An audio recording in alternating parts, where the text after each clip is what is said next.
Welcome back to the Keiser Report. I'm Max Keiser. Time now to turn to a friend of mine, Brian Rose. He's a banker turned TV impresario, just like me. He runs a thing called London Real TV in Silicon Reel right here in London near Silicon Roundabout. And he's here today. Brian, welcome to the Keiser Report. Thank you, Max. It's so nice to be here. We miss you on my show. You were on London Reel and Silicon Reel 3 different times. One of our most requested guests. You announced Start Join on our show, so it's... That's right. It launched the whole thing on your show because over there on Silicon Reel and the other properties that you're involved with, it's really interesting in that you are riding this wave of independent media. And the setup over there is fantastic. You know, you were the first guy that I know that used like little GoPro cameras and little cameras and set up your own mini studio. But the quality is excellent. And how did you make the transition? So you were in banking, as I was, and then now you're doing this. So how did that transition happen? It's a great question, Max. I was in 10 years at a credit derivatives broker in the city. I moved to London specifically for that. Now I'm a citizen here, and I did that whole racket. Some of my clients were Goldman, sometimes JP Morgan, and I was broking those high-yield credit derivatives on the phones for a FTSE 100 company. And I had enough one day. I just walked out, had no idea what I was going to do, and then I started broadcasting from my studio in Shoreditch. You've been there. We started with London Reel, which has been going for 3 years, which is really about people and ideas that change the world. We've had you on talking about Bitcoin. We've had other guys in finance like Peter Schiff. We had Jim Rogers. We've also had activists like Andy Michon, Jesselyn Radick, you know, that kind of thing. Let me jump in for a second because you mentioned this transition from banking to independent producer, and I would imagine it's a lot more satisfying for you than credit derivative dealing. And I just thought of this question just now, but you know, there's been, I want to ask you, you know, as a fellow banker, as an American also, you know, there's been a spate of banker suicides, you know, in the last year or so. People either they're suicide, they're getting killed, and you know, to me, it's people have a conspiracy theory about it. But for me, I think these are bankers that never transitioned away from something that was killing them, being in the soulless derivatives market. What do you think? Would you agree with that, or how do you see it?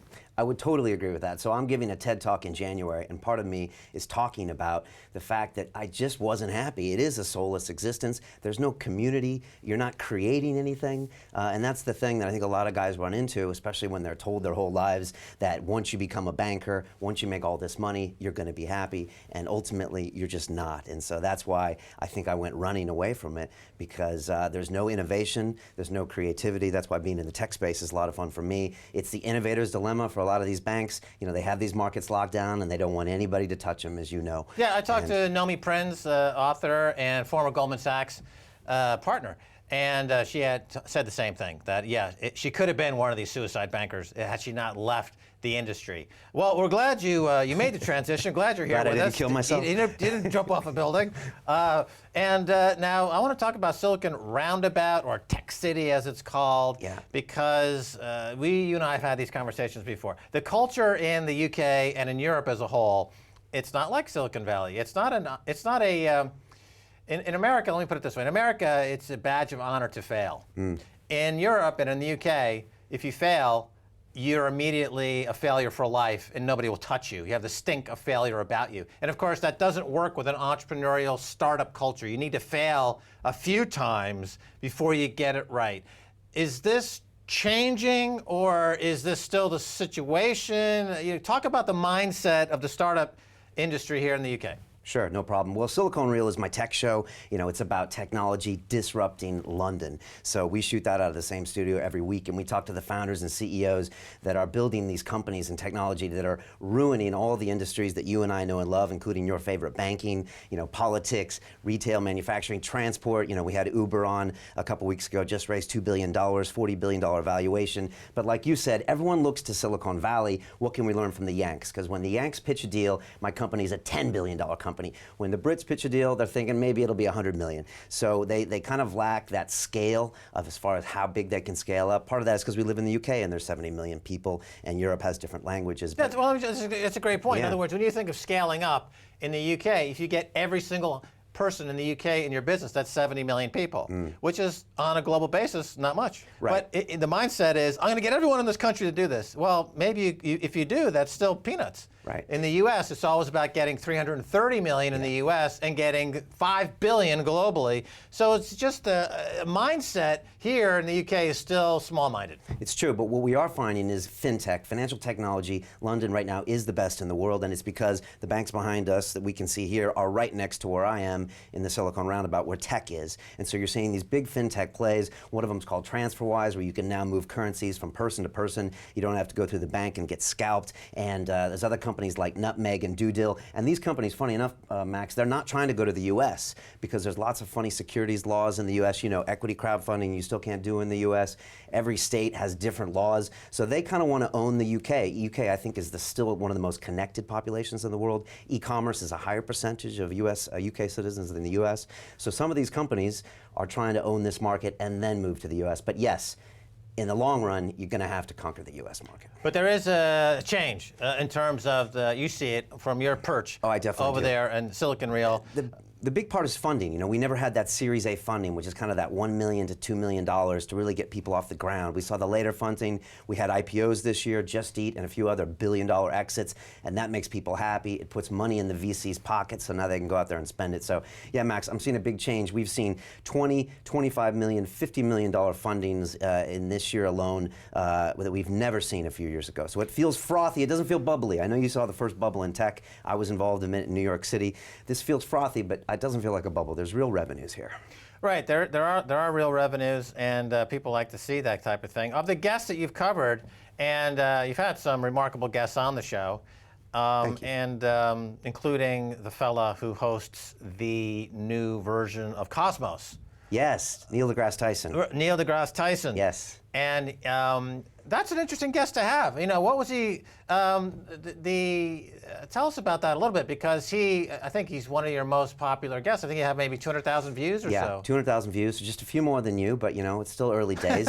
So no, but he's a phenomenon, a global phenomenon. He really is. And how did you get him? He is a celebrity astrophysicist. That career didn't exist, you know, a year ago, and he rebooted Cosmos, which was the original Carl Sagan series. I'm sure you remember from 20, 30 years ago, and he rebooted it with Carl's ex-wife after he died. So he came through. You know, I got the chance to interview him. As we know on London Real, we have people like you talking about finance. We've got whistleblowers, but sometimes we like to have some fun. And so I got an hour with him.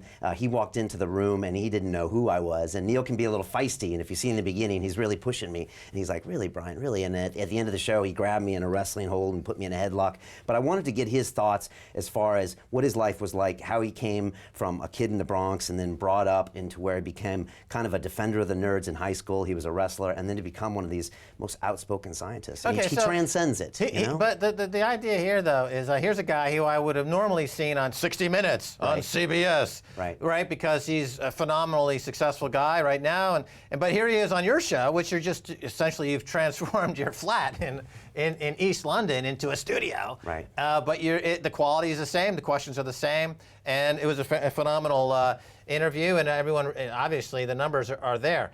Well, it's on demand now, so anyone can watch it on iTunes and YouTube. So what's the difference? I mean, it's helped to be on television, and you convinced me of that. Television is still going to be around, but these days, with things on demand, as long as the quality is up there, like you said, then people, why not watch us on YouTube? Why not? And plus, it's a little more real. I'm not censored. I can talk about anything we want, and it's unedited, uncut. I think people kind of like that realness these days. Okay, so let's talk about the kind of the regulatory framework, because what happens is, you know, when you get successful, the entrenched oligopolists here in this country, you know, they call up the regulators. What's up with this upstart? You know, we don't want the competition. What can you do to block them? Do you see this trend? Is this how do you see this moving forward? You know, you're an independent. You're competing with the majors. They've got the regulators captured, essentially. How do you deal with that, if at all? I mean, it's a concern. It's a luxury we've had for a few years now. And I had George Galloway on my show 2 years ago. He came in, saw my setup, and he was like, he's used to doing radio all his life. He said, there's no regulation, there's no Ofcon, and he started a podcast the next week. So, you know, he saw something there as well. You know, YouTube is a global American company owned by Google. iTunes is a global company, you know, backed by Apple. I don't see them they're going to be pushed by Ofcom. But that could happen. But I just don't see, when you have on-demand and so many different possible devices, I don't know how you're going to censor that. How can they censor us on Twitter? How can they censor these micro pieces of content like Vine? I don't know, Max. I mean, I think it'll be a real shame if they try. Yeah, well, certainly this whole market is opening up. Also, on your show, I think when you got started, I was just kind of curious. I'm going to ask you about this. A lot of the guests, and certainly the highest profile guests, are in the, I guess you call it the bodybuilding arena and physical awareness and things like that. Yes. And I think you've had some experience with that, with competitive boxing and kickboxing and things. But this is another alternative sports, if you will. You know, the what do they call it? MMA or MMA, mixed martial arts. Mixed martial arts. You know, these are sports that have come out of nowhere, but through alternative media have found an audience. And, you know, what do you make of this deal or this company called Twitch, where you watch people play video games? When you saw that, what was your first reaction? Like, why didn't I think of that? Or what's your first thing when you thought of this? Well, you know, it's the concept called the long tail. So no longer are we all watching the same blockbuster movies. We don't all go see the movie Jaws. We don't buy Michael Jackson's album. Now we can find the content that we like. And all I really need is a few million people that want to log in, watch my stuff, buy my stuff from my advertisers, and I win. So I can find these little niche sports like MMA. I can find someone who wants to hear about a bodybuilder, Dorian Yates from Britain, talk about for an hour and a half. So I can kind of hit these small target audiences with this kind of online delivered media. So it's an exciting time. All right, we got about a minute left. I want to touch on another subject here in terms of government and media. So here, there's some spark of a success in the Silicon Roundabout area. It seems like the government, mayor's office, have kind of like woken up to this and are now like glomming onto it, in my opinion. There's a lot of media appearances. So is that helpful or hurtful? Because in other words, I mean, you could make the case, oh, it's helpful. They're coming in with some money, they're coming in with some awareness. But on the same token, you could say it might be hurtful because these are the same bureaucrats that have kept us from growing for decades. Do you really want them coming in at this point, or what do you think? It's nice to see Boris coming out and kissing babies and shaking hands, and that only helps when the government's getting involved. But what we really need is, you know, the immigration reform. We've had some great tax treatment, but we really need to see it and feel it on the ground, whether it comes to broadband speeds and all that kind of things. Broadband speeds. That's one thing they definitely need in this country. Boris, if you're listening, we need world-class broadband speeds. It's still dial-up. All right, Brian Rose, we're out of time. Thanks so much for being on the Keiser Report. Thank you, Max. Appreciate it. All right, and that's going to do it for this edition of the Keiser Report. With me, Max Keiser, and Stacey Herbert. I'd like to thank our guest, Brian Rose of London Real TV. If you'd like to get in touch, tweet us at Keiser Report. Until next time, bye, y'all.